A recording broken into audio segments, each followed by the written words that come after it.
We're glad to see Bernie Taupin here in the studio. Thank you. Great to be here. Sean Penn and then you, and you Exactly. clearly We knew know each other. You had so a little good. moment. I saw I feel that. like I was just here, actually. No, it's so good to have you here. This is what I learned about you. Your favorite colors, black and dark blue, hence my dress. There you go. I did that just for you, Bernie Taupin.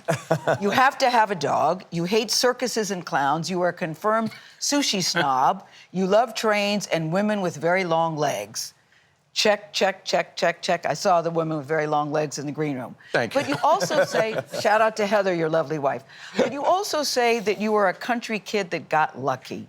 You really see it like that? Honestly. Yeah, I mean, the thing is, I think it's best not to question your career. Well, you were on a poultry farm. Yeah, exactly. And, you know, had I not made the decisions I did, I'd probably still be there, so... But you say, Bernie, even today, you don't really consider yourself a songwriter, which I think is interesting, that you're not quite sure what a songwriter is. Because you said back in the day, you used to think, you've assumed whoever was singing was a person that, you know...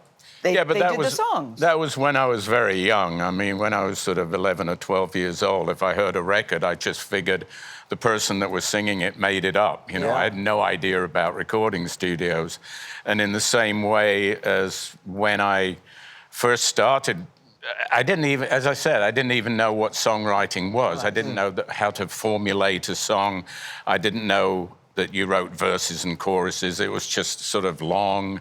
elaborate, it would just go on and on, you know. So, yeah, I've never really been comfortable with the term songwriter because I don't think I'm actually a songwriter. I think I'm more of a storyteller.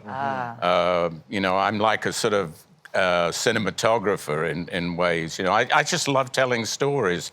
And so even lyricist, I'm not particularly comfortable with because I don't really know what that means. It's just, it sounds way too intelligent. I like the idea of just being a storyteller. Well, you are a storyteller, and this memoir is full of stories. Gayle mentioned what she learned about you. I learned that you once punched John Belushi. You ate half a block of opium. Actually. You ate half a block of opium on a flight from New York. You split your pants at Kensington Palace. Yes. You describe talking to Andy Warhol as like conversing with an 8-year-old girl, and I could go on. I mean, like, you do not hold back. Yes. Are there? And this was 800 words cut down to 400. So exactly, yeah.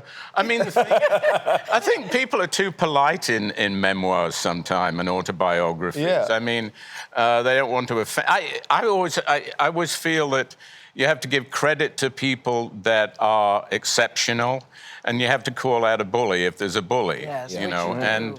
I've run into a lot of them in my life, but some of those people, it's like I had great respect for Andy Warhol. It's just he wasn't very interesting to talk to.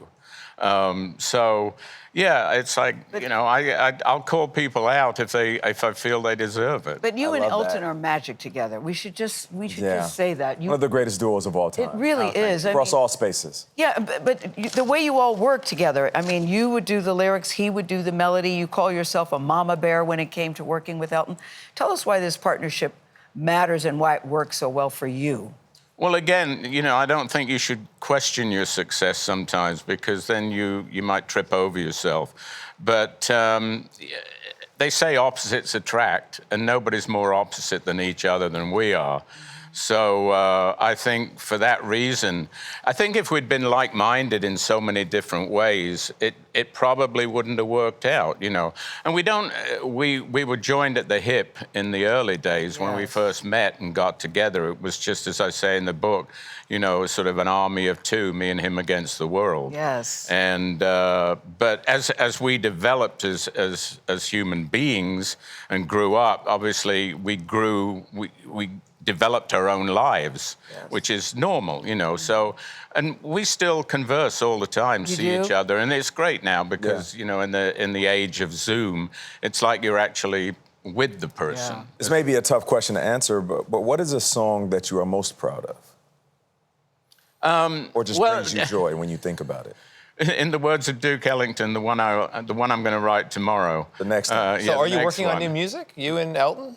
Sorry? Are you working on new music? That's what we hear. Yeah, the rumor is out there. I mean, people are under the conception that because he's retired from the road, they think it's retired. But That's only from the road, from touring. I mean, we have not retired as a musical entity, and there are plans afoot to go in the studio very soon. I hope. Is he okay? You know, it was Well. reported that he'd fallen. He is fine. all Yeah, right? he's the guy is tough as old boots. You know, I mean, he really is. I mean, he's amazing. Yeah, he had a fall, but he's Yes, fine. But he's fine. Tough as Old boots. All right. My favorite is "Don't Let the Sun Go Down on." Don't let the sound go down on me. If you had to pick a favorite, is that impossible to do? Oh yeah, I didn't answer your question. It's okay. I'm I'm sorry. just listening. I like listening to your stories. Yeah, they're great. They vary, but if I was off the top of my head, I'd say Sacrifice, which I love. Yeah. Hey. Just say one word, you hear it all in your head, right? Yeah. Exactly right. Thank you, Bernie. Thank you. Thank you, guys. Thank I you for appreciate coming. it. Thank you for bringing the girl with the long legs who in the book he writes, I would love for someone to say this about me. You feel this about your wife. She was exceptionally attractive. Isn't that nice? I feel that about my Not wife. pretty. She was exceptionally attractive. I like that. Bernie Taupin. The name of the book is called Scattershot. It's on sale now wherever you like to buy your books.